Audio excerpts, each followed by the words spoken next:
It was a cold and rainy evening, the kind that made people want to stay home, wrapped in blankets with a warm drink. But for Emily, there was no time to rest. She had bills to pay, a son to take care of, and another long shift ahead of her. She tied her apron tightly around her waist, pushed her hair back into a neat bun, and stepped into the quiet diner where she worked 6 nights a week. The diner was an old roadside place. It had peeling paint on the walls and booths that creaked. When people sat down, but it was clean, warm, and smelled of coffee and fried eggs. The owner, Mr. Jenkins, was a kind man but couldn't afford to hire many people. So Emily often handled everything, taking orders, serving food, and cleaning up afterward. That night, business was slow. Only a couple of truckers sat at the far end, sipping coffee and watching the news on the small TV in the corner. Emily wiped down the counter and glanced at the clock. Just a few more hours to go. She thought about her son, Tyler, sleeping at home with her neighbor watching him. He was 10 years old, gentle, quiet, and struggling with epilepsy. Every month, Emily worked overtime to afford his medicines. She'd long ago learned how to live with less sleep, less money, and less time for herself. Oh, but she never let that steal her kindness or her smile. Just then, the bell above the door rang, and Emily looked up. A man walked in, holding an umbrella in one hand and gently pushing a wheelchair with the other. In the chair sat a boy, maybe 8 or 9, bundled in a blue hoodie. The boy's head was slightly tilted, and his hands were curled up in his lap. Da-da-da-da-da. His face looked tense, as if he was trying to say something but couldn't. The man looked around, hesitated for a moment, and then guided the wheelchair to a quiet corner booth. Emily approached them with her usual warm smile. "Good evening," she said softly, placing menus on the table. "Would you like something warm to start with? Maybe hot chocolate." The man gave a tired smile and nodded. "That would be perfect. Thank you." Emily turned to the boy and crouched down slightly so she could see him better. "And what about you, sweetheart? Would you like some hot chocolate too?" The boy didn't speak, just stared at the table, his lower lip trembling slightly. The man cleared his throat. "He's nonverbal, cerebral palsy, understands, but he can't talk." Emily nodded gently. "That's okay. Oh, he has kind eyes." The man was quiet for a second, almost surprised by her words. Emily didn't look at him. Instead, she gave the boy a tiny wave and walked off to get their drinks. As she prepared the hot chocolate behind the counter, she glanced over at the 2 of them. The man looked like he was in his early 40s, wearing a simple jacket and jeans. He didn't look rich or fancy. He sat quietly, rubbing his temples, looking tired in a way Emily understood well. When she returned with the drinks, she noticed something that made her pause. The boy had tears running down his cheeks. He wasn't sobbing, just silent tears that slid slowly, as if he didn't even want anyone to notice. Emily's heart clenched. She put down the tray and walked around the table. The man noticed too and bent down to wipe his son's face, but Emily gently stopped him. "Let me," she whispered. She knelt beside the boy, took a clean napkin from her pocket, and carefully dabbed his cheeks. Her touch was soft, like a feather. She looked into his eyes as she did it, not with pity, but with calm understanding. "You're okay," she said, almost as if they were old friends. "You're safe. I see you." The boy blinked and gave the tiniest smile, as if someone had just opened a window to let in the sun. The father watched in silence, something shifting in his expression. He didn't say a word, but inside he felt something stir. No one had ever treated his son like that, not with that kind of gentle respect. People were often scared, awkward, or distant. Some pitied him. Others ignored him completely. But this woman, this tired waitress in an old diner, had knelt down without hesitation, as if wiping away a child's tears was the most natural thing in the world. Emily stood up and smiled again. "He's special," she said. "What's his name? Liam?" The man said, his voice a little rough. "I'm Mark." "Well, Mark and Liam, it's good to have you here," she said warmly. "Take your time. I'll be back with your order." She walked away, her steps light. Mark sat frozen for a second, then reached across the table and held his son's hand. Liam's fingers curled gently around his. Emily moved through the rest of her shift as usual, serving food, refilling cups, and checking in with the truckers. But every few minutes she'd glance over at Liam and smile. Sometimes she'd make a funny face when he looked her way, and Liam would respond with a small laugh that made Mark's heart ache with joy. After they finished their meal, Mark called her over. "Can I get the check, please?" He asked Emily, handed it to him, and said, "Thank you for coming in tonight. It was really nice meeting you both." Mark nodded, paused, then said, "You're very good with him. Thank you for that." She shrugged lightly. "He reminds me of my son a little. And sometimes people just need someone to see them." Mark placed a $100 bill on the table, far more than the cost of the meal, and said nothing more. He stood up, guided Liam's wheelchair toward the door, and just before stepping out into the rain, he turned back and looked at Emily one last time. She was cleaning a table, humming quietly to herself, unaware that anything unusual had happened. Mark pushed the door open and walked into the night, his heart full of questions. That moment, though small, stayed with both of them. For Emily, it was just another shift. She went home to her tiny apartment, kissed her sleeping son on the forehead, and lay down, too tired to dream. For Mark, it was the beginning of something he couldn't yet explain. Something about that woman, her calm grace, and the way she treated his son with dignity had left a mark on him. He didn't even know her full name, but he knew this. He would be back. The rain continued to fall outside, tapping against windows and puddles on the street. The world moved on as always. But inside that small diner, a seed had been planted, quietly, gently, with a napkin and a kind smile. Neither of them knew it yet, but that one moment was about to change everything. The next evening, as the sun dipped behind the city skyline and shadows stretched across the roads, Emily stood behind the counter of the diner once again. She was wiping glasses with a clean towel, humming a soft tune under her breath.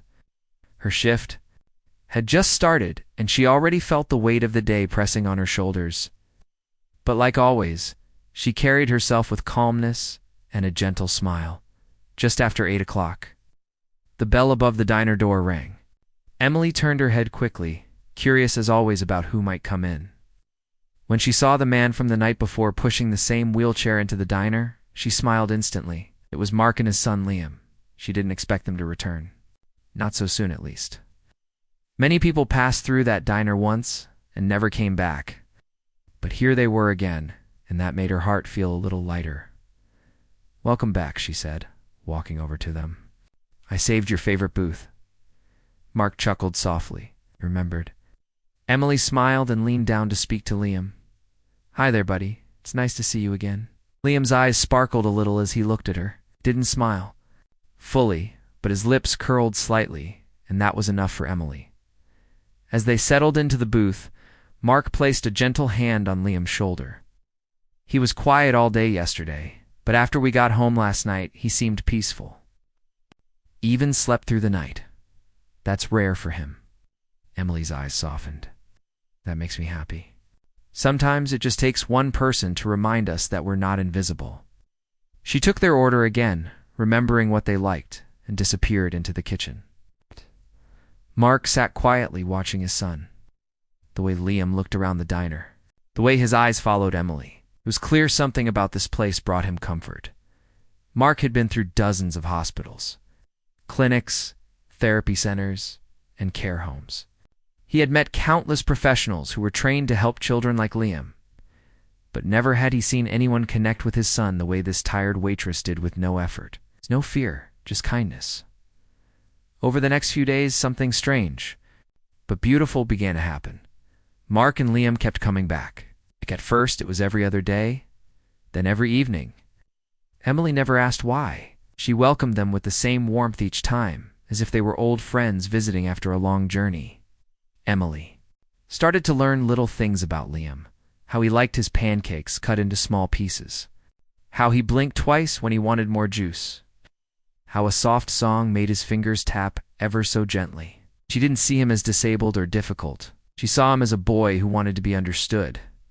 Mark noticed everything. He noticed how Emily never treated Liam differently. She never spoke in a loud voice or ignored him when she was busy. If he dropped something, she picked it up without hesitation. If he stared at her, she returned the gaze with a kind smile. She didn't pity him. She respected him. One night, the diner was busier than usual. A group of teenagers came in, loud and full of energy, pushing chairs and laughing too loudly. Emily moved from table to table, balancing plates and cups with careful hands. Even then, she didn't forget about Liam. She made sure he had extra napkins, his favorite juice, and his pancake cut just the way he liked. Mark watched her closely. He didn't reveal much about himself. Emily thought he was just another tired father, doing his best. She had no idea he was a billionaire, the founder of one of the most successful tech companies in the country.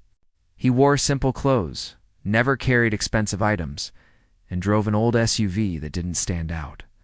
He didn't want to be treated differently. He just wanted his son to be happy. On that busy night, Mark noticed a man at a nearby table bump into Liam's wheelchair while walking past. The man looked annoyed, muttered something rude, and kept walking. Emily saw it too. She walked straight over, placed herself gently in front of Liam, and stared at the man. "Sir," she said calmly, "please be careful. This young man deserves the same respect as anyone else." The man shrugged, embarrassed, and walked away. Emily turned to Liam and crouched down. "You're okay," she whispered, brushing his hair from his forehead. "Don't let anyone make you feel small."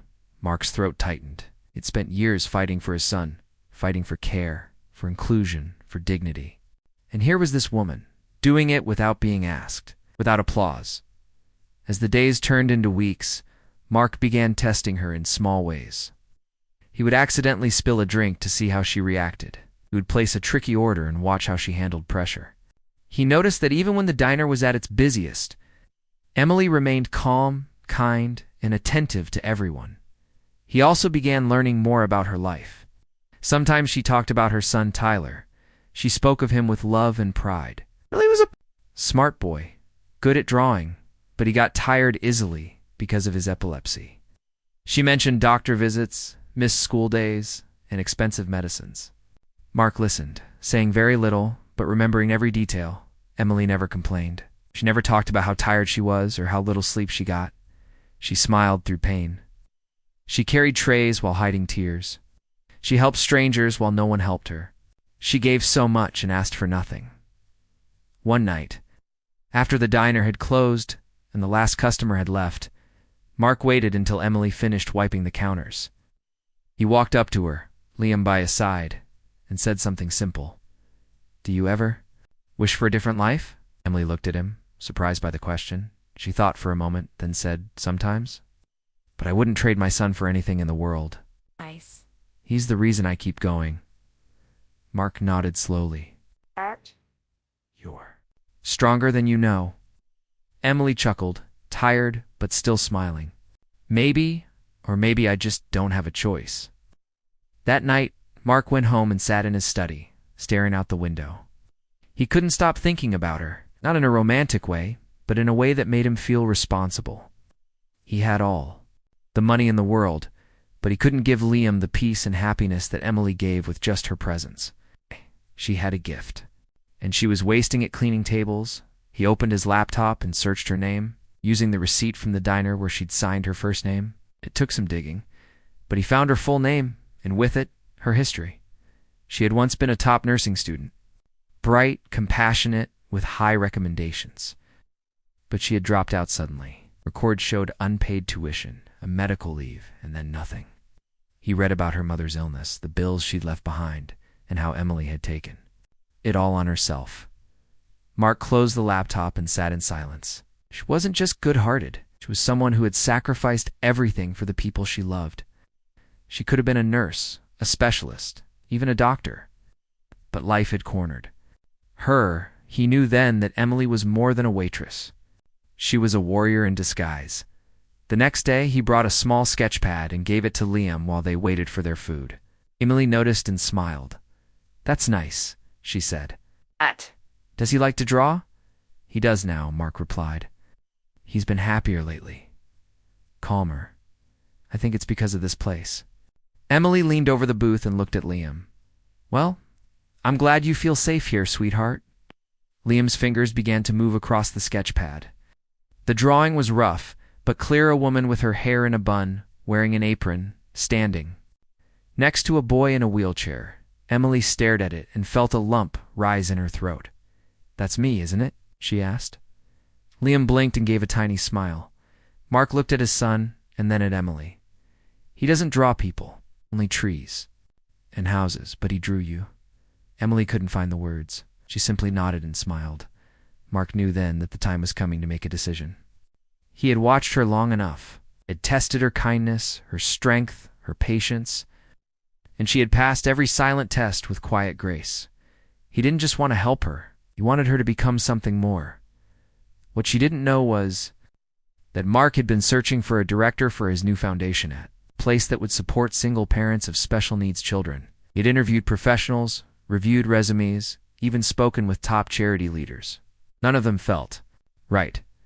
None of them had her heart, and now he was certain she was the one. But how do you tell someone their life is about to change? How do you explain that you're not just a regular customer, but someone with the power to rewrite their future? Mark didn't know yet. But he was ready. Emily, tired and unaware, cleared their plates and brought the bill. She still had no idea that the man she had been serving pancakes to for weeks was preparing to change her life forever, and she had no clue that simply wiping away a tear had opened a door she never knew existed. After weeks of coming to the diner, Mark finally decided it was time to take a bold step.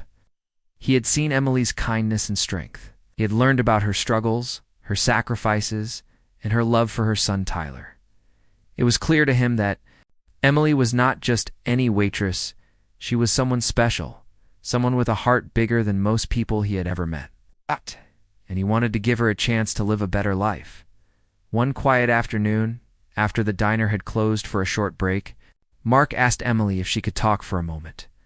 She was wiping down tables when he approached, his face serious but kind.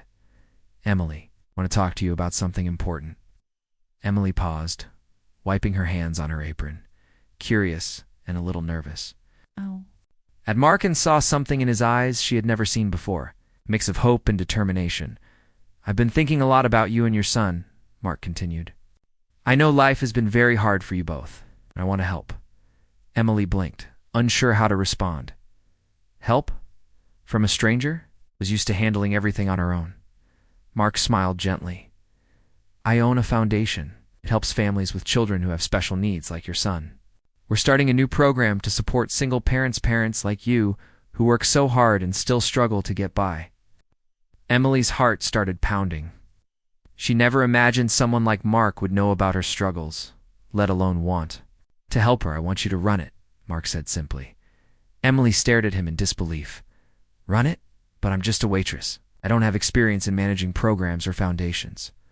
Mark shook his head. That's exactly why I want. You know what families like yours need, because you live it every day. You have the compassion, the dedication, and the courage. It's more important than a fancy degree. Tears welled up in Emily's eyes. She felt a mix of gratitude and fear. What if she failed? What if she couldn't live up to his expectations? But deep down, a small voice inside whispered, maybe this is the chance I've been waiting for. Over the next few days, Mark introduced Emily to his team. They were people who believed in his vision and were ready to support her. Emily met social workers, doctors, and other parents who had faced similar challenges. They welcomed her warmly and helped her understand how the foundation worked. Mark also made sure Tyler had the best care. He arranged for a special therapist to visit Emily's home and gave Tyler access to new medicines and treatments that Emily couldn't have afforded before. For the first time in a long while, Emily felt hope. Her days became busy in a new way. Instead of just serving food at the diner, she was now learning how to organize support groups, find resources for parents, and raise awareness about disabilities. She went to meetings, made phone calls, and met with families who needed help. Sometimes, it was overwhelming. There were moments when she felt exhausted and doubted herself. But whenever she thought about Tyler and Liam, she found strength.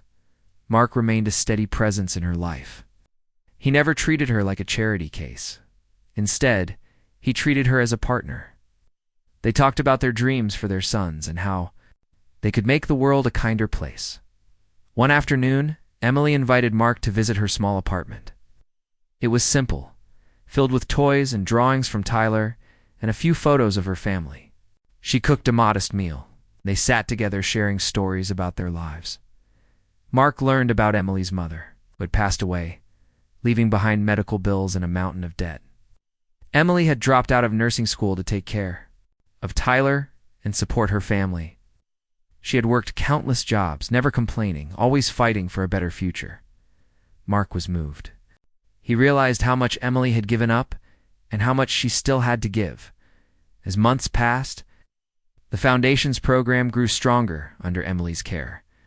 Parents found comfort and friendship. Children got therapy and support. Emily became a beacon of hope for many who felt alone. But the real magic was in the connection between Emily and Mark. They were no longer just a billionaire and a waitress. They were two parents who understood the daily battles and small victories. One evening, as they closed the Foundation office, Mark looked at Emily and said, "You've changed more lives than you realize." Emily smiled tiredly. "I just did what any mother would do." Mark shook his head. "No, you did more. You showed me how to see beyond wealth and status. You showed me the power of kindness." Emily felt a warmth in her chest. For the first time in years, she believed in a future filled with possibilities, not just for Tyler and Liam, but for herself. That night, as she tucked Tyler into bed, she thought about how far they had come. From a lonely waitress wiping tears in a diner to the leader of a foundation that was changing lives, she whispered a thank you to the stars, knowing that sometimes life's hardest moments lead to the most beautiful journeys. Emily's life had changed dramatically since that first meeting with Mark. She had moved from the quiet world of the diner into a busy new role, leading a foundation that helped families like hers and Mark's. But even with the new responsibilities, challenges didn't disappear. In fact, sometimes they felt bigger than ever. Emily woke up early every morning, the soft light of dawn slipping through her small apartment window. Tyler was still asleep in his bed, breathing gently. She always watched him for a few minutes before starting her day, feeling a mixture of love and worry. She wanted the best for him. But the reality of his medical condition weighed heavily on her heart. Her phone buzzed with messages and reminders, meetings, calls, events, and deadlines. The foundation was growing, and people depended on her now, more than ever. She grabbed a quick breakfast, kissed Tyler on the forehead, and headed out at the foundation office. Emily was greeted by a busy room full of volunteers, staff, and parents. There were hugs, smiles, tears, and stories exchanged. She loved seeing the sense of community growing, but she also knew that behind every smile was a struggle that many tried to hide. Emily's mornings were often filled with meetings. Today was no different. She met with a group of parents who had just lost their childcare support due to funding cuts. Their children had special needs like Tyler and Liam, and losing that help meant they couldn't work or care for their kids properly. Emily listened carefully, her heart aching for their plight. She promised to find a solution and worked with her team to plan fundraising events and apply for emergency grants. Every parent she spoke with reminded her of herself, a single mother, doing everything possible for her child. In the afternoons, Emily visited homes with therapists and social workers. She saw children with different disabilities. Some could walk with help, others could not. Each family had its own story of pain, hope, and resilience. She held the hands of mothers and fathers who felt exhausted, lonely, and scared. One family in particular touched Emily deeply. It was a young mother named Sarah, whose daughter Mia had cerebral palsy. Sarah was overwhelmed, working 2 jobs and struggling to pay for Mia's therapies.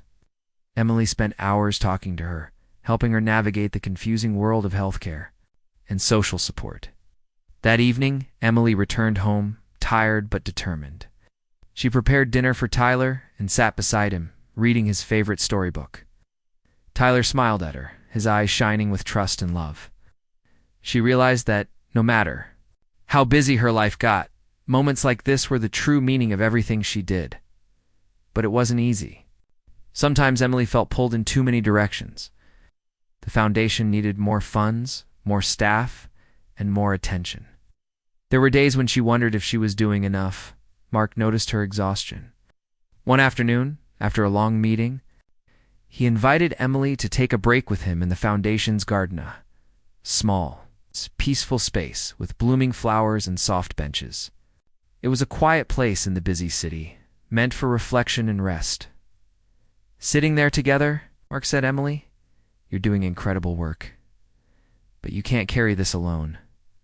Emily sighed. But sometimes it feels like the world expects me to be a superhero. Mark smiled gently. You don't have to be. Let others help. You have a team who believes in you. Emily looked at him, feeling the truth in his words. She realized that even though she was strong, strength didn't mean carrying every burden by herself. As weeks passed, Emily learned to ask for help. She delegated tasks, trusted her team, and took moments for herself. It wasn't easy to slow down, but it made her better for Tyler, for the family she served, and for herself. The foundation also began to gain attention from the media. Stories of hope and success spread. Parents who once felt invisible found a voice. Donors stepped forward, inspired by Emily's dedication. One day, a local newspaper wanted to do a feature on Emily and the foundation. The reporter came to the office, asking questions about the challenges she faced and the difference she was making. Emily shared her story honestly, the struggles of being a single mother, the fear of losing Tyler, and the joy of seeing families find support. She spoke about the kindness of strangers and the power of community. The article was published with a beautiful photo of Emily holding Tyler's hand. It touched many hearts and brought in new support for the foundation, but not all attention was easy to handle. Some people doubted Emily's abilities. They questioned how a waitress with no formal training could run such an important program. There were skeptics who thought she was just lucky to have Mark's help. Emily faced those doubts with quiet strength. She knew her worth came from her experiences, her passion, and her determination. She didn't let negativity stop her. Meanwhile, Tyler's health remained a concern. Some days were good, when he laughed, played, and showed new progress. Other days were hard, when pain or fatigue kept him down. Emily worked closely with doctors and therapists, always searching for better treatments and ways to improve Tyler's life. She learned medical terms, therapies, and new technologies that could help. One breakthrough came when the foundation partnered with a research center developing innovative therapies for children like Tyler. Emily was invited to be part of the advisory board, representing parents' voices in important decisions. It was an honor and a responsibility she took seriously. She wanted every child to have the best chance at life, and she worked tirelessly to make that happen. Through it all, Emily never forgot the diner where it all began. She often thought about the small booth where Liam had drawn her picture. Reminded her how small acts of kindness could change lives forever. Mark and Emily's friendship deepened. They shared stories, supported each other, and dreamed of expanding the foundation to help more families across the country. One day, Mark surprised Emily with tickets to a conference on disability rights and inclusion. It was a chance for her to speak in front of experts, advocates, and policymakers. Emily prepared carefully. She knew this was an opportunity to share the stories of families like hers and to push for real change. On the day of the conference, she stood before a large audience, her heart pounding, but her voice steady. She spoke about the struggles parents face, the need for better support systems, the importance of understanding and respect. Her words moved many. After the speech, people came up to her, thanking her for her courage and dedication. Some shared their own stories. Emily realized she had become a powerful voice for change. That night, back at home, Emily felt exhausted but proud. She looked at Tyler, sleeping peacefully, and whispered, "We're going to make the world better for you and all the children like you."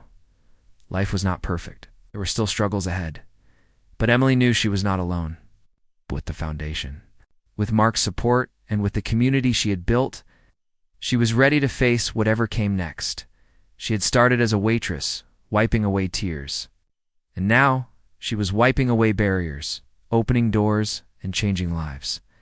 And the best part was, she was only just beginning. Emily stood quietly outside the big glass doors of the Foundation's office, holding her son's hand. Just a year ago, she had never imagined her life would look like this. She had been a tired waitress working night shifts, worried about bills and medicines, always wondering if tomorrow would be any better. But today was different.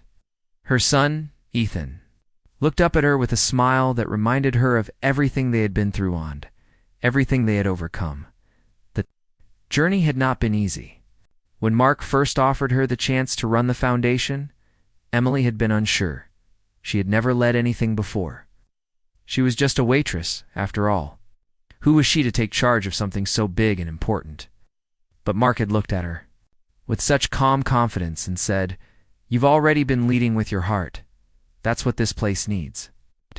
It had taken her a few weeks to say yes. She spent that time thinking, praying, and mostly sitting beside Ethan while he slept. One night she remembered wiping away his tears in the diner, back when everything seemed hopeless. She thought about how that one small act had changed everything, not just for her, but for Mark too. That moment gave her strength.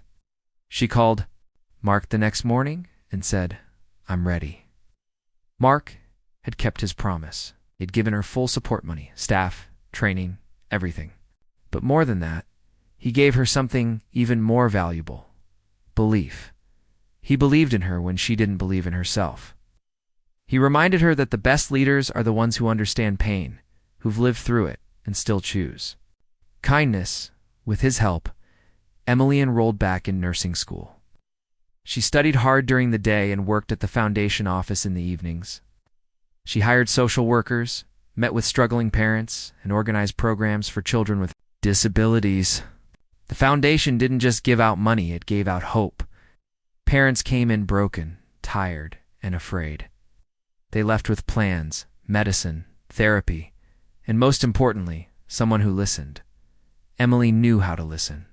She knew the pain of long nights in the hospital, the fear of not having enough for medicine, the loneliness of facing problems no one else seemed to understand.